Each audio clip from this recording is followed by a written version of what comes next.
Bueno, saiatu gara alik eta talde hoberena egiten, ez, prestakuntza egiteko, badakigu azkenean gure aurkariak saiak izango direla, betiko moduan, azkenean partidu batetan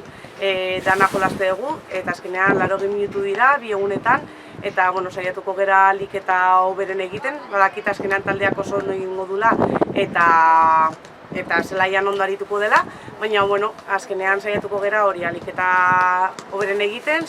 6 puntuak lortzen azkenean urrezko fase horretara joateko, eta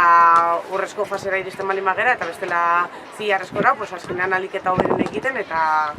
konfidantza guztia dakat beraiengan. Bueno, el hecho de que nos hayan cambiado las fechas para la primera fase hace que los días de los entrenamientos se hayan cambiado, entonces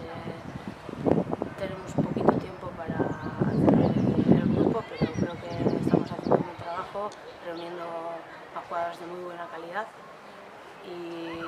con los contrarias que nos han tocado, La Rioja y Navarra, habrá alguno de los dos equipos seguramente que nos pongamos